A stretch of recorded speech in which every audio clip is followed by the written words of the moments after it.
भगवान की जय। महावीर भगवान की जय। आचार्य श्री आदित्यानंद जी महाराज की जय। आचार्य श्री महावीर कीर्ति महाराज की जय।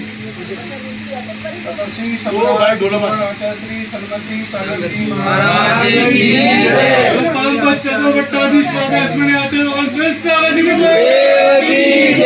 जय करा गुरुदेव का। जय गुरुदेव का। मत ढूंढो दुनिया में अच्छा कौन है।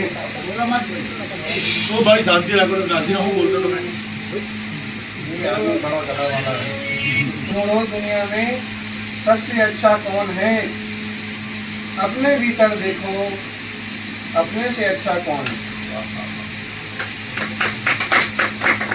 जब हम अपनी तरफ विचार करते हैं तो हमारी अच्छाइयाँ उजागर होती हैं। दुनिया में अच्छा कौन है, बुरा कौन है। कई बार अच्छे लोग भी बुरा काम कर जाते हैं और कई बार बुरे लोग भी अच्छा काम कर जाते हैं। किसी के चेहरे पर नहीं लिखा होता है कि कौन अच्छा है कौन बुरा है। अपन ने ऋषभ देव केसरिया जी से विहार किया।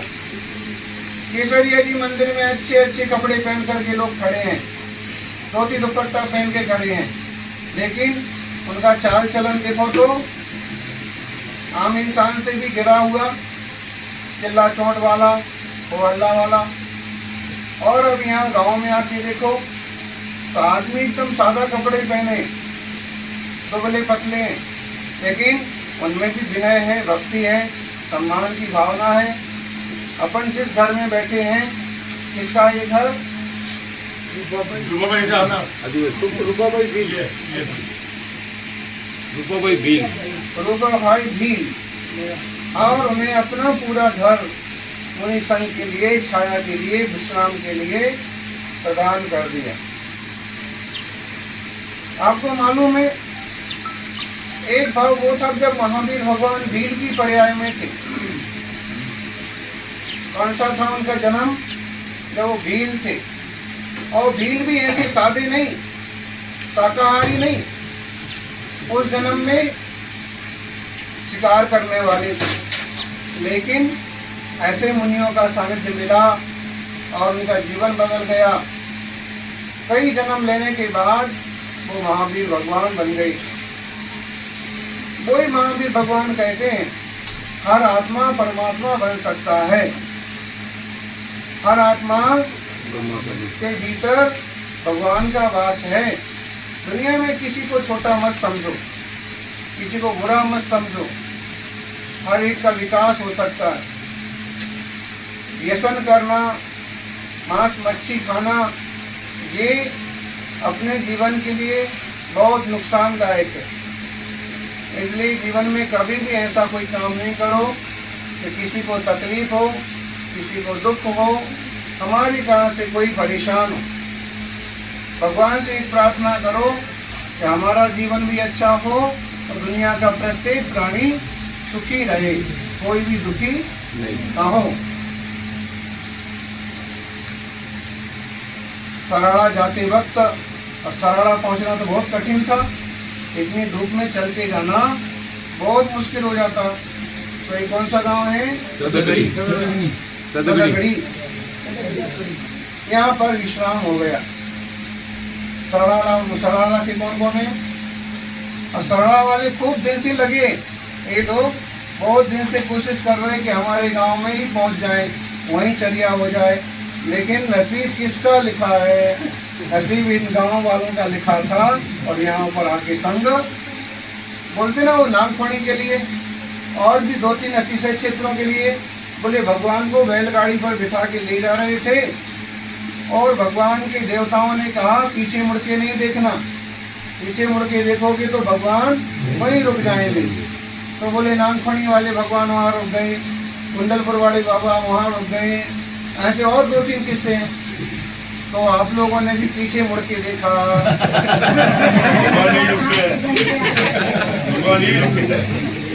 लेकिन आप लोगों ने हिम्मत नहीं हारी। इसलिए सुबह का समय नहीं तो शाम का समय, शाम का नहीं तो कुछ ना कुछ समय तो आपको जरूर मिलेगा। और वहाँ के जिनालय के दर्शन भी सब मुनि संघ को होंगे। आप लोगों की भक्ति भी सराहनीय है, और इन लोगों की भक्ति की तो बात ही क्या कहें कि बहुत परिचय नहीं होने के बाद भी श्रद्धा से अपना मन खोलना, भवन खोलना बहुत कठिन होता है।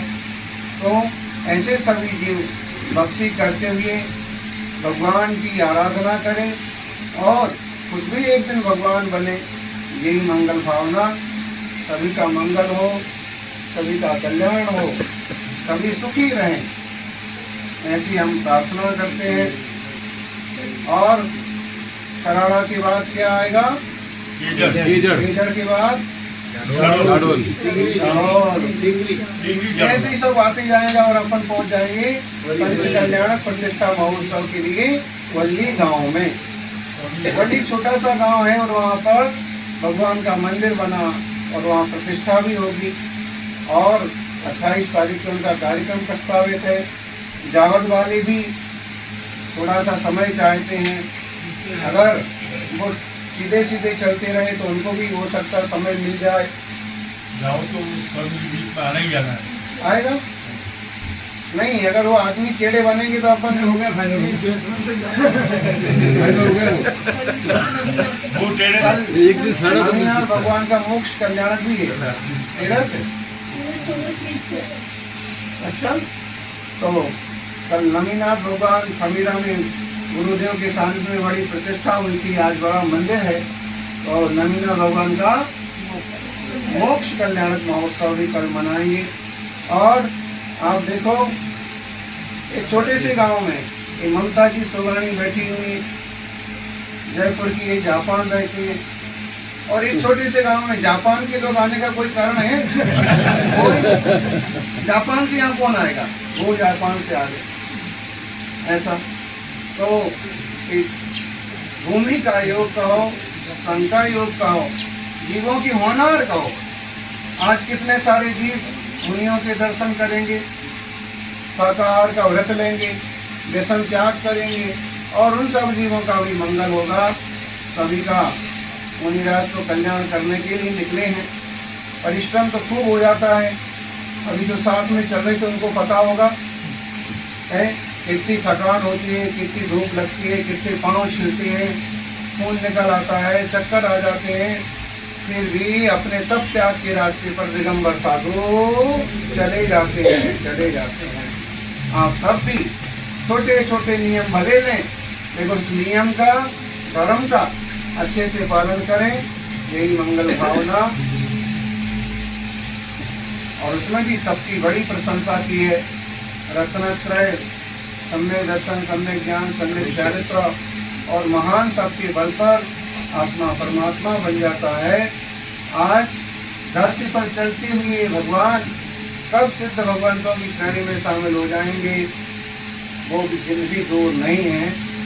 तो इनकी भक्ति का, आराधना का सभी लोग लाभ लीजिएगा। जय बोलिए 24 तीर्थंकर भगवान की।